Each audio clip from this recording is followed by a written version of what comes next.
What's up, everybody? Welcome back to another edition of Go Talk with Marcus, powered by Poddex, fueled by GoFuel. Once again, joining me on the show, as always, the habitual pain in my side, Justin Marville of the hashtag thisJUSTin Sports Show. What's up, man? Not just the habitual pain in your side, but your fans' favorite guest appearance. I know they love when they come on the show. They're like, when is Justin back? And guess what, guys? I think that distinction goes to Steezy, but we'll see. We'll see. Well, yeah. I'll concede that. That's Steezy. We'll see how the people feel. It's always obviously nice to have you on the show. I wish, for both of our sakes, you to be on the show to talk about something else, but someone's got to do it. I have to do it because it's my show. I figured I'd bring you down in the mud with me because I wouldn't subject anyone else to this torture, really. We got to talk about the Detroit Lions. As Packers fans, we don't want to do that. I have to do it because it's my show. I figured someone else needs to suffer with me. Who better than Justin Marville? So let's talk about these Detroit Lions who have had a really interesting past year and a half. If you date back to the beginning of last season when they hired Dan Campbell, who is a character nonetheless, but had a pretty did not deliver though. He promised me he was going to bite kneecaps, and not that was a little disappointing. Kneecap was bitten. I am disappointed. Dan Campbell, that was a little disappointing. We didn't see any kneecaps get bitten. But outside of that, though, a really interesting season last season for the Lions. They go 3-13-1. They went 3-3 in their last 6 games, 3-1 with Jared Goff in those games, with wins over the Cardinals, the Vikings, and one other team who had the unfortunate distinction of losing to the Detroit Lions in the 2021-2022 season. Fast forward to the draft. They had the second pick in the draft. They draft Aiden Hutchinson. They trade up 20 spots from 32 to 12. 20 spots to get Jameson Williams, who probably, if he wasn't injured, would have been gone in the top 5 at wide receiver. How would you grade the Lions' 2022 draft class in totality? I thought it was a particularly good draft. So I gave them a B+, and I stopped short of giving them an A grade simply because of them moving up 20 spots to get Jameson Williams, which, by the way, I like the kid. I just have concerns over drafting somebody fresh off of an ACL tier. I know modern science is not what we had in the 90s, so people kind of rebound quickly from those things, but the reason why I have, my question marks about that trade is because, like the Packers, and I'm sorry to have to bring Green Bay into this, but you kind of got an equal or value there by just waiting and taking Christian Watson, trading back and getting Christian Watson in the second round. I get that at his best, Jameson Williams, is likely a better receiver, but trading up 20 spots and using more draft capital on him, especially coming off of the ACL tier. Got me question marks, but I understand the move, so I'm not going to knock it. You get arguably the best player in the draft in Hutchinson, although I think that best player really is Kayvon Thibodeau, but time will tell. So he falls in your lap at number 2, and he's a hometown boy. As I said, you got Jameson Williams, also arguably the best wide receiver in the draft, and then you immediately address your kind of leaky pass defense. So you go after another pass rusher. I want to say, was it early second round, and then safety after that. Mm-hmm. So you address clear needs on your squad. You get the backup tight end to TJ Hawkinson. I will give this a B+. And as I said, had they waited and gotten a Christian Watson in the second round, I probably would have given this an A+. I still have my question marks on giving up draft capital for a guy with an ACL tear, and you don't know how fast he's going to get on the field.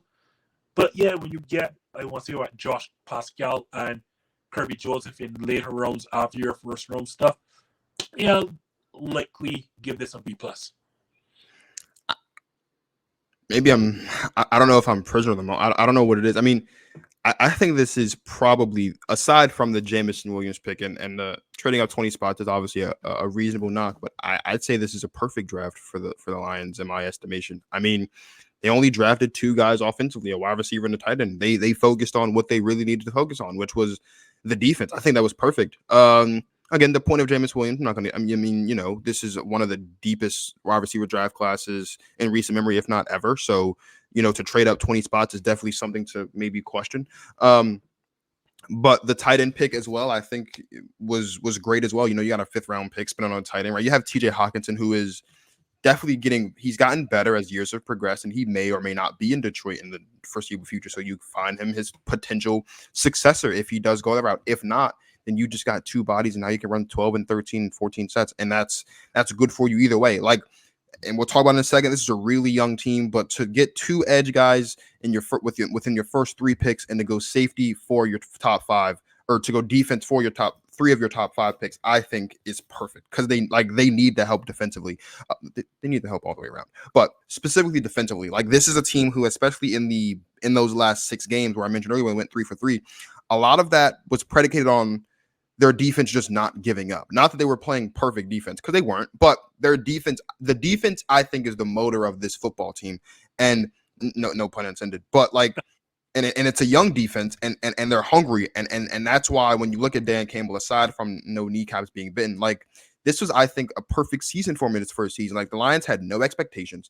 They found a way to get 3 wins. And not only that, they tied with the Steelers, who went to the playoffs, and that was the sloppiest game in the NFL, both literally and figuratively. Like, no one wanted to win that game, and then it started raining really hard, and it got all muddy towards the end. Like, those 4 games, I think, were that's 4 wins in my book. If you're the Lions, obviously one of those doesn't translate to them, but that's 4 wins in my book, because you didn't lose the game. So the Lions, they finished 4th in the NFC North last season. Like, what do you expect? But let's talk specifically, though, about Aiden Hutchinson, who I think a lot of people were surprised when the Jaguars went Trayvon Walker instead of Hutchinson. So obviously the pick for the Lions got that much easier. Let's go get Aiden Hutchinson, who was projected to go first overall up until like 3 days before the draft. Do you expect Aiden Hutchinson to make an immediate impact for the Detroit defense this season? The over-under right now for sacks is 8.5 for his rookie season. Some people, other places, have put it up towards 10. What do you expect Hutchinson's impact to be defensively in his rookie season?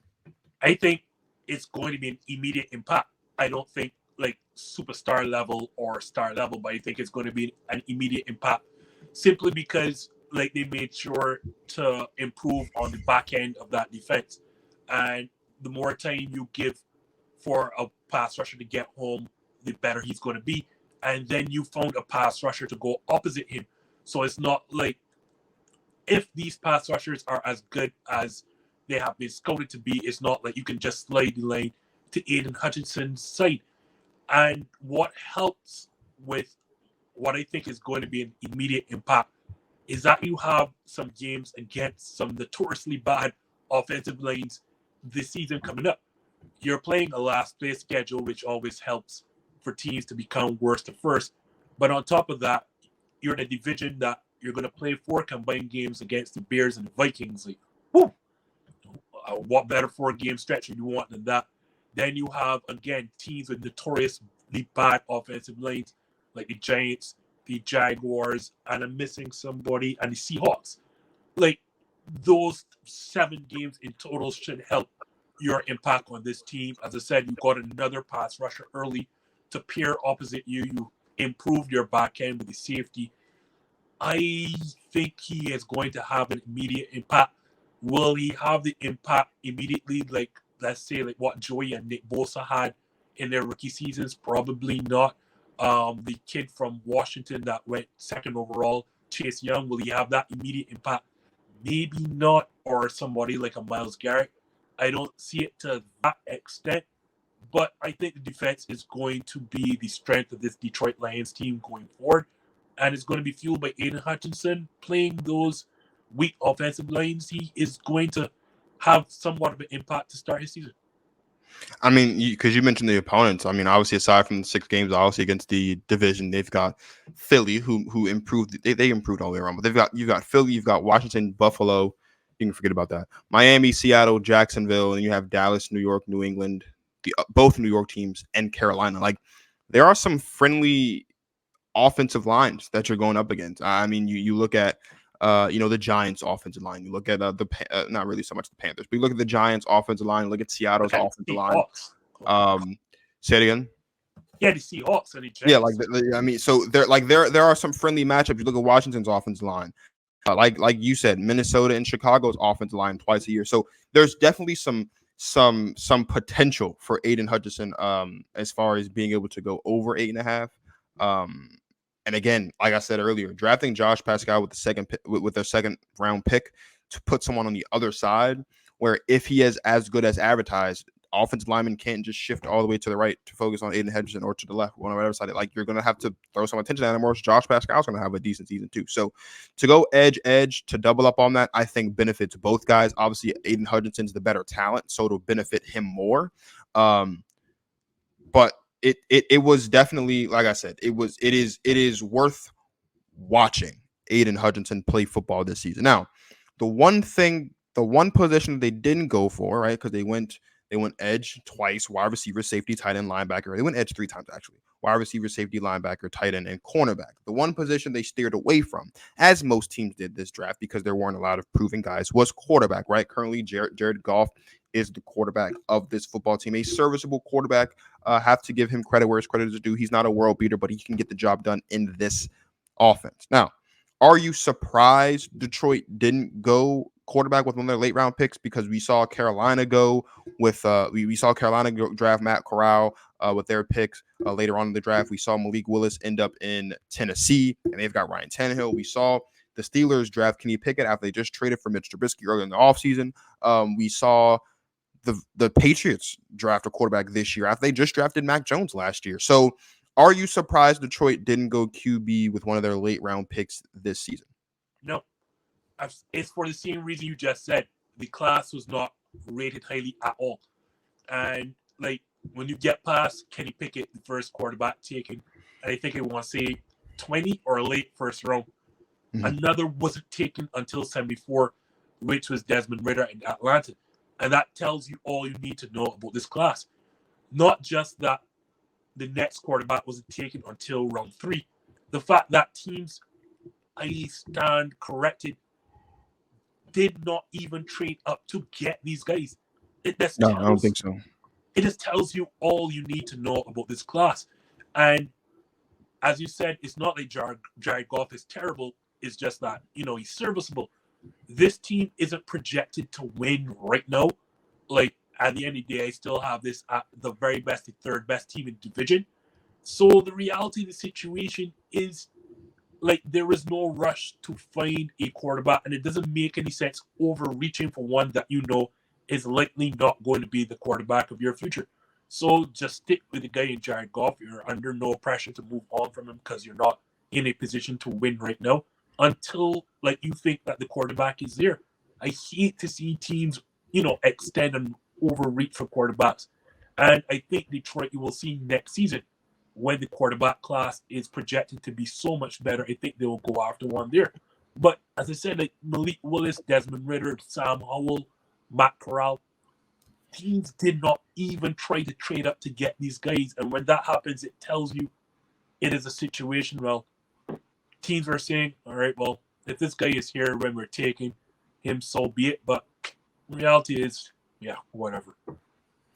Todd McShay, not like 2 days ago or something like that, like not long after the draft was over, he put, obviously with his way too early prospects and draft order, you look at some of the names on that list. At quarterback, you have Bryce Young out of Alabama, CJ Stroud from Ohio State, Anthony Richardson from Florida, Will Levis from Kentucky, Phil Yorkovich from Boston College, and then there's another QB. His name is DJ, and his last name is way too long for me to even attempt to pronounce, but it's like Yugoslavia or something. That's a country. That's not his name. That I just named a country. That's not his name. I'm sorry about that. But so there are quarterbacks in next year's draft class. So let's say Detroit, obviously they didn't go draft class. They'll be picking in the top 10 again next season. We can book it. They might even be picking in the top. Well, I don't know if they'll be picking in the top 5 next season, but they'll definitely, I think, be picking in the top 10 next season, right?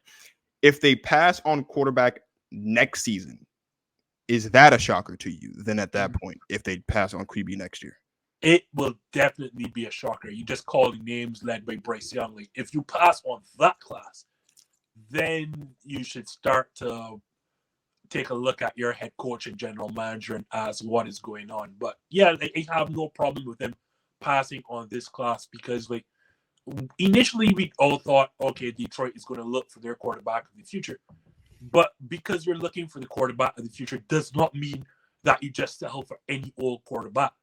And as I said, like, some of us who, think we're draft nicks thought that Malik Willis was going to be a late first rounder, early second the most.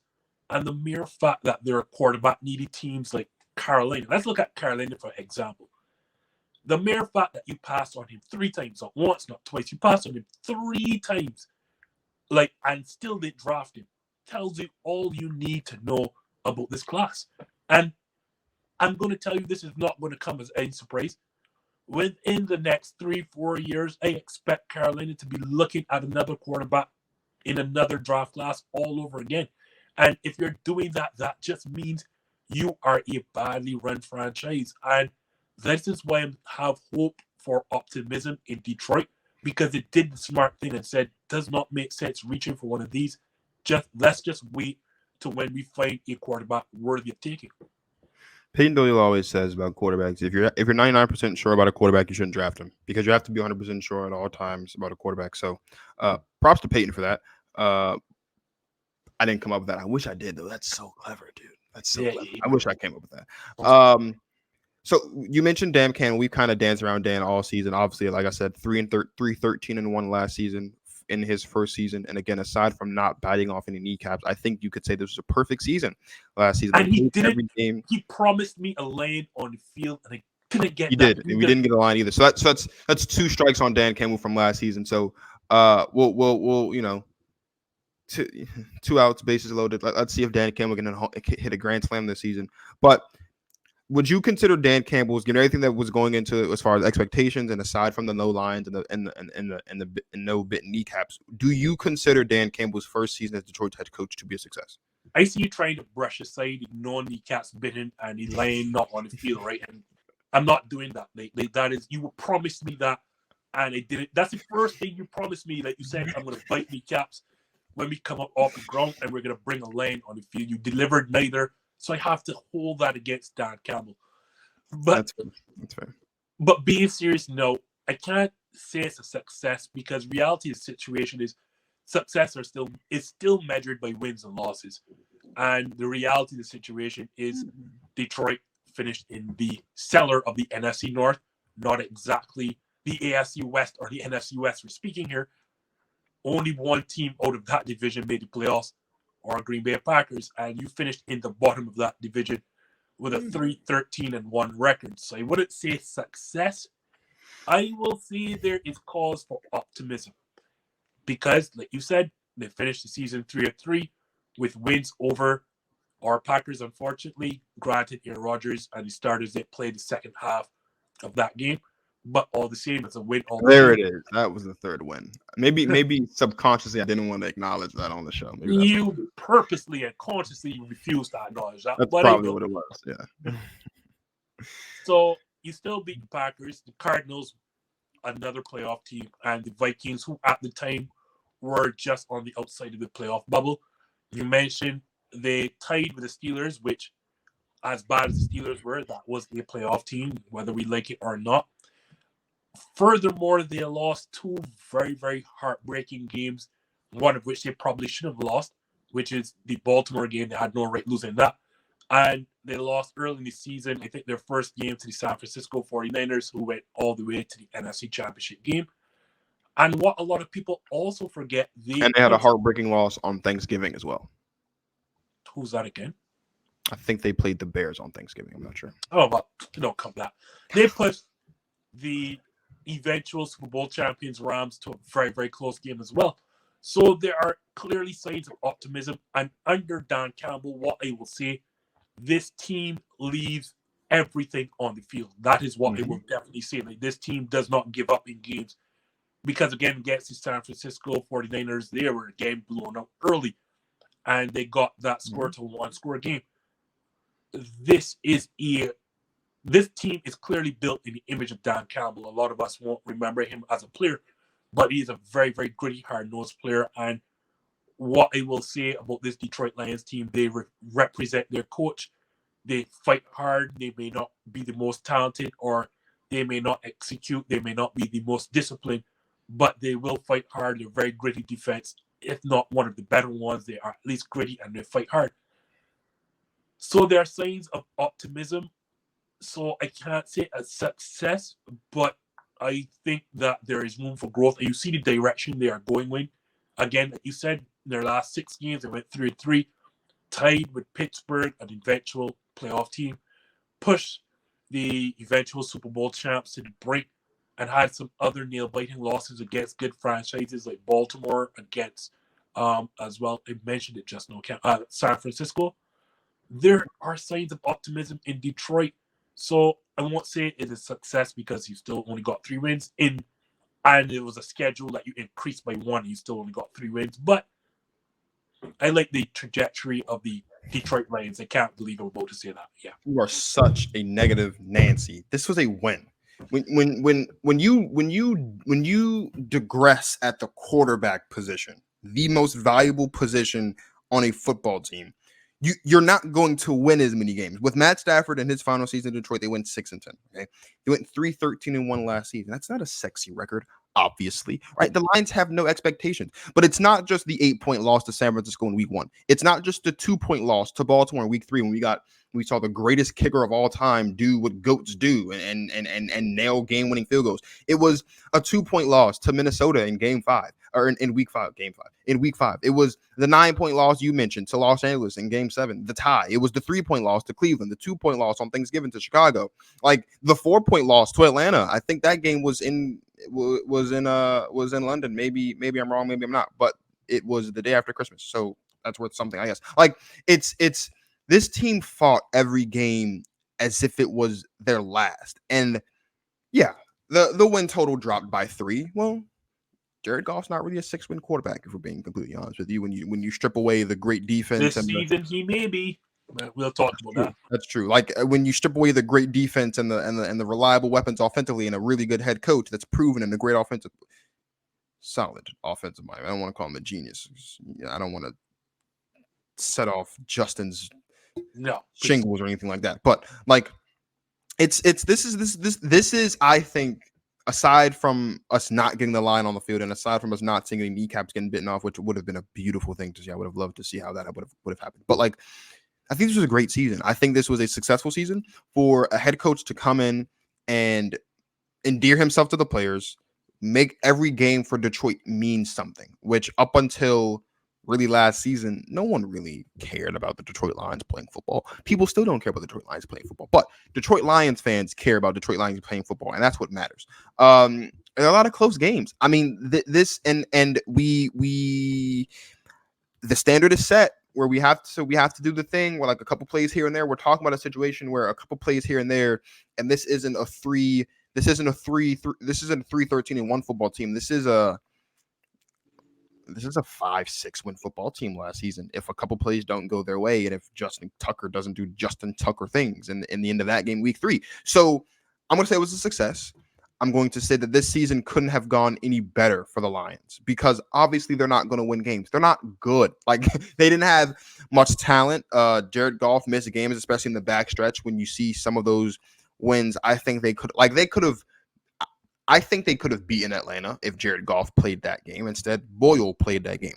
I think they could have beaten Cleveland if Jared Goff played that game. That's 2 wins there. That brings you from 3-13 to 5-11-1. So I'm going to say it's a success. And I think what's happening is Justin is harping too much on the fact that we didn't see any kneecaps getting bitten and we didn't see the line on the field. You have to. No.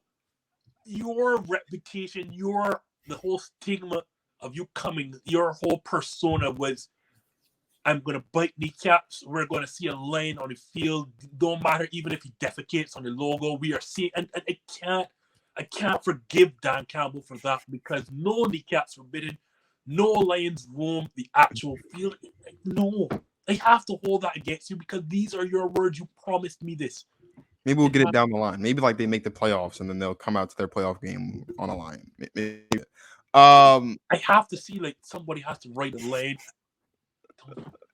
I talk about Amon-Ra St. Brown, who came onto his own, especially in the second half of the season. You've got Jamison Williams. Obviously, he's going to be missing at least the first 2 to 3 months of football because of the ACL injury. Do you expect him to continue to take that next jump this season?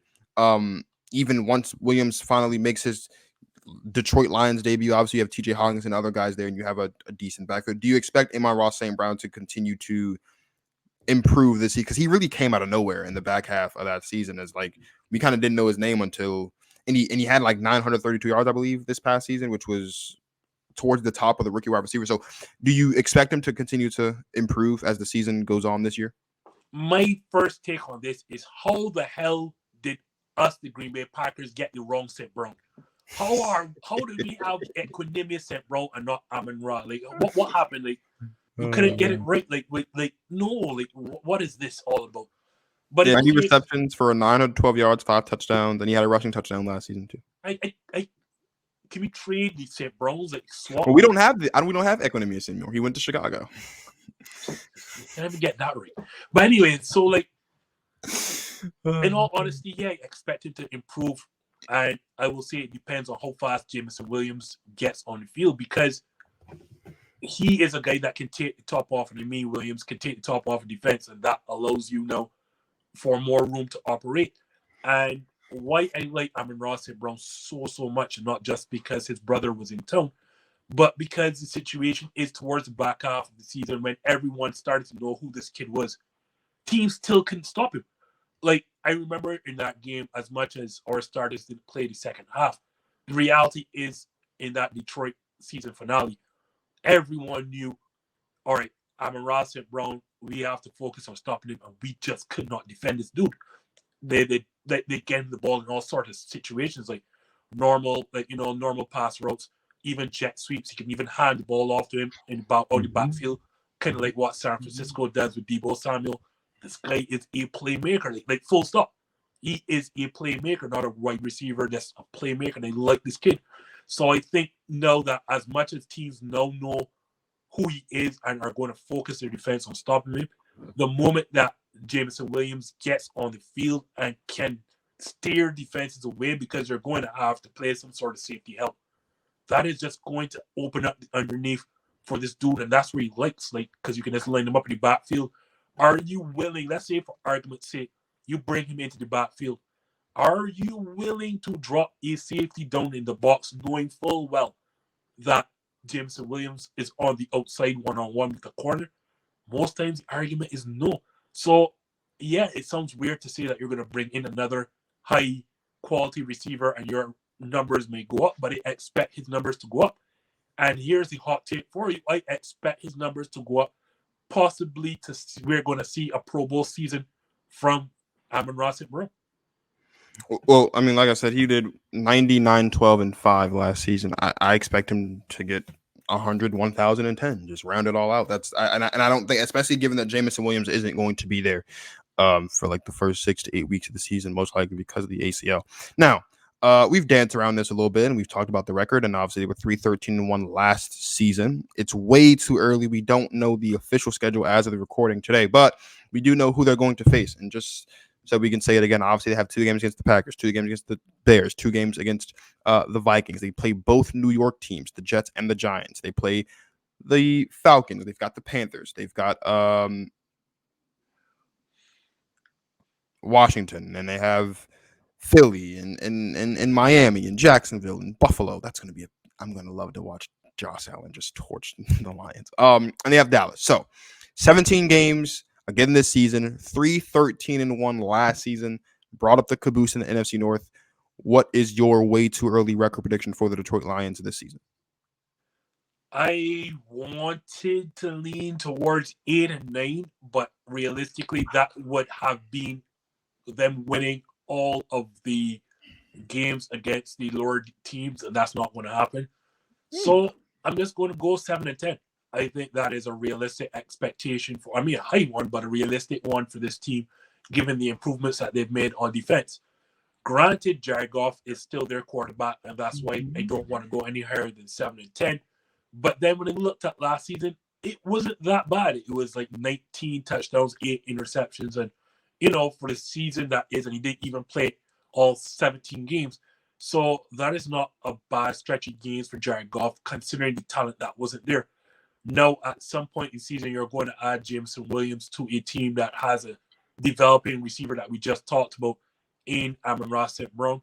You have T.J. Hawkinson, hopefully for the entire season this time. I see, and like you have games against the Bears, so I don't expect to be good this season. I think the Vikings are going to come back to earth again. Like you have the Giants, you have the Commanders, who I don't expect to be good next season. Jackson, such a terrible name. I'll die on that hill.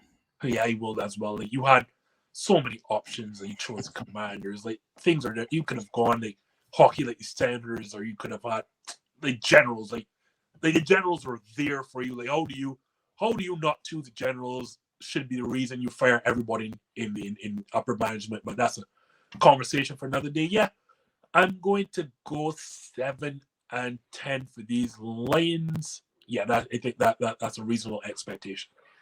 And I have them to finish third in the NFC North with that record.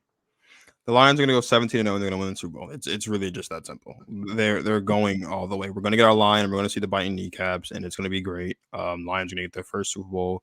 Jameson Williams will be Super Bowl MVP. He'll one up T.O. He'll play in the Super Bowl on 2 broken legs instead of just 1. That's how it's going to go for the Lions. Yeah, I mean that's my prediction. I don't know how you could think anything else. If I had to do a follow-up, like just to hedge my bet kind of thing, I go 8-9, 7-10. Justin has no faith in this team. That's fine. You shouldn't have faith in the Lions. I don't have faith in the Lions because I have them to win some games. I think we'll spank them both. I don't unless it's the season finale, then we'll probably lose that game. But they'll split with Minnesota again. They'll probably win both games against Chicago. I think they'll beat the Jaguars. I think they'll have fun with the Washington football team. And unfortunately, that game's not here because I'd love to see Washington lose to Detroit. That'd be great. 2 games against both New York teams. I think those games are obviously both winnable games for them. The game against the Patriots, I think, is a winnable game for them. The game against the Panthers, as much as I love Sam Darnold, I think that's even a winnable game for him. Like the only games I'm looking at on the schedule that I look at and I say, okay, yeah, they're definitely not going to win these games are the 2 games against Green Bay and the game against Buffalo, and the game against Dallas. Every other game I think is winnable. When you look at the other 3 teams in the NFC East, you look at the entire NFC, the other 3 teams in the AFC East, and like even the Packers games, they are historically known for playing us tough. No, Matt Stafford is historically known for playing us tough. The Detroit Lions are not known for anything except for being hot garbage. No, but they'll be I think an interesting team to watch. I mean, they won't be the worst team in the NFL, that's for sure. They will not be the worst team. Well, they weren't the worst team in the NFL. Well, technically I guess they were. They did have the bad record, but I mean, they won't be the worst team in the NFL. Like I said, they might pick top 5. They'll definitely still be in the top 10. So the opportunity to draft Stroud or Young or DJ or any of those other guys I mentioned earlier, that opportunity still exists for them. It's just a matter of where they'll be picking. Now, the torture's over. I don't have to tell you guys this because you know this. Justin will be back on the show to talk about the Packers. So will Emmett. I can't think of his last name, but Emmett of the C Team Pod and of the Bolt. I think it's the Bolt. Will be coming on the show with us as well to talk Packers. And that'll be probably the longest episode of the series because there's a lot to talk about. And you can never get 3 Packers fans to shut up about the Packers. So I'm not even going to bother letting Justin plug his stuff because he doesn't know how to at this point in his career. And it's fine. I'll do it for him. You can follow him on Instagram, Twitter at thisJUSTin. The second I is a 1. He goes live every Monday on YouTube. I'm a better host than him still. And it'll always stay that way. He also canceled the show I was supposed to host a couple months ago because he didn't want me to do a better job than him. It's fine. I know when I'm not wanted. It's cool. As always, though, you guys, thank you guys for listening and watching. Don't forget to like, subscribe, click the notification bell so you don't miss any videos. We're still trying to get to 100 subscribers by the end of the month. So please make sure you head over to YouTube and subscribe. Follow at all the socials below at GTP Marcus on all platforms. If you can't find me, you're not trying hard enough because I'm everywhere and it's obnoxious. So For Justin Marvel, the hashtag, make sure you put the hashtag in front of it. Hashtag thisJUSTin Sports Show. This is Marcus of Go Talk with Marcus signing off. Thank you guys for watching. And as always, you guys enjoy the rest of your lives.